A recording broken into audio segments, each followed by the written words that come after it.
Alors aujourd'hui, je vais vous montrer la technique pour fabriquer des flocons comme cela en 3D, qu'on peut après suspendre soit dans le sapin de Noël, soit sur un mobile, ou tout simplement aux fenêtres ou aux portes. Vous allez voir, c'est super simple. Donc pour cela, vous aurez besoin d'un crayon à papier, d'une agrafeuse, de scotch et d'une paire de ciseaux. Alors on commence par plier la feuille en deux, pour faire des petits flocons. Et si vous voulez en faire un très grand, il vaut mieux dans ce cas scotcher en fait deux feuilles de papier pour en avoir une autre là. Parce que là je vais couper la feuille de papier en deux pour pouvoir fabriquer d'abord une rosace.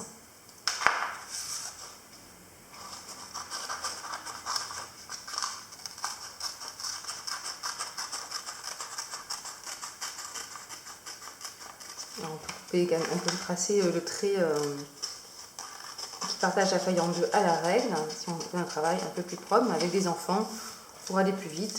Donc faire comme ça. Donc je mets celui-là de côté, j'écarte tout ça, et là je vais plier le papier pour faire un accordéon.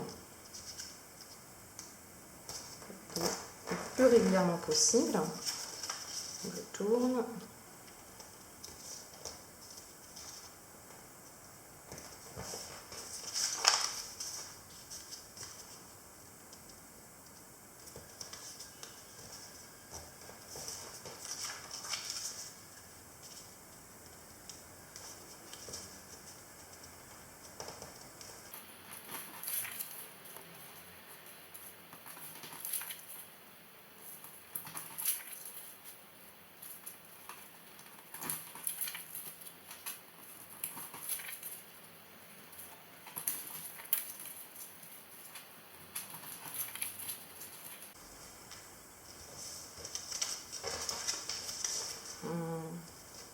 La dernière un peu grande, donc du coup, celle-là, je vais la couper.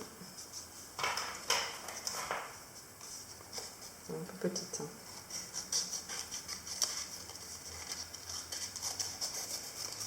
Voilà. Donc là, j'ai une rosace, enfin, plutôt un éventail, et je vais chercher le milieu. Donc pour ça, je vais le plier en deux. Et je vais agrafer juste au milieu. Donc pour mon agrafeuse est un peu petite, je replie ce côté, doucement. Ça ne va pas trop marquer normalement. Et j'agrafe. Hop, voilà. Ensuite, je vais dessiner de part et d'autre des crans, des cercles, comme pour faire un flocon traditionnel. Il faut que ça soit symétrique. Alors on peut couper par exemple un gabarit en deux, c'est ce que je vais faire, pour être le plus symétrique possible. Sinon on peut faire à vue d'œil, ça ne sera pas parfait, mais ce sera pas mal. Donc, par exemple, je vais décider. Alors il faut faire quelque chose d'assez simple parce que les ciseaux ils sont pas non plus super forts et on coupe pas mal d'épaisseur. Donc, je vais faire des ronds, par exemple. Un rond. Là, je vais faire un rond aussi. Et là, un triangle. Je vais couper.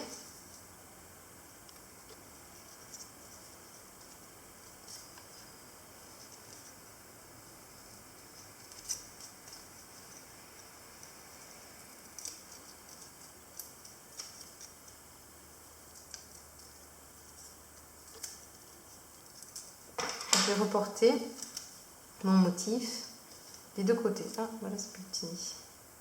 Je vais le décaler.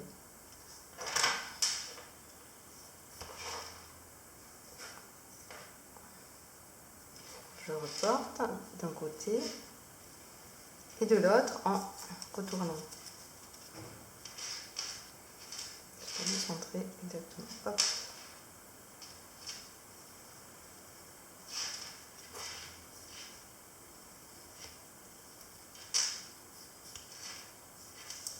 Voilà. Et maintenant, je vais couper le long des traits.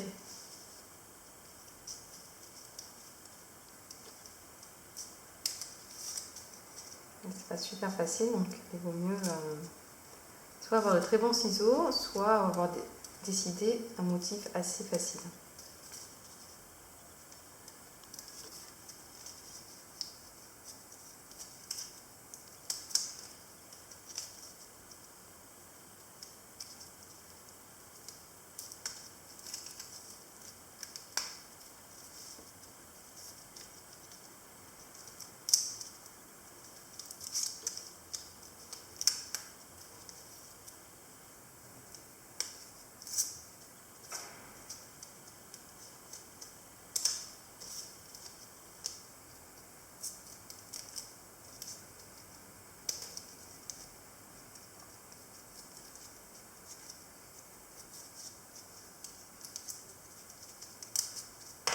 Et voilà.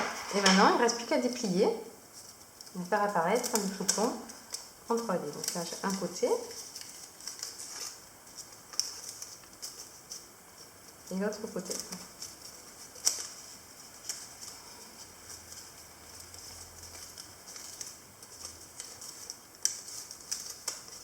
Et pour que ça tienne, le plus simple, c'est de mettre un petit bout de scotch pour relier en fait les deux bords qui ne sont pas pliés.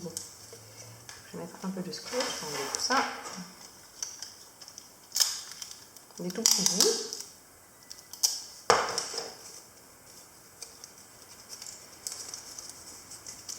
Je vais en mettre à peu près 4. C'est pour ça qu'il faut que ce soit à peu près symétrique, hein, pour que ça tombe bien.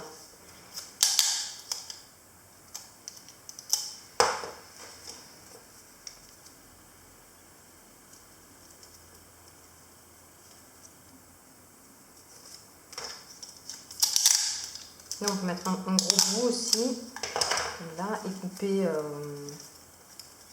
recouper, retailler les creux.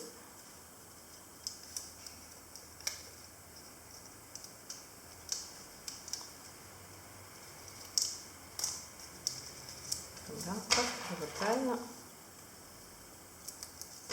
Moins efficace.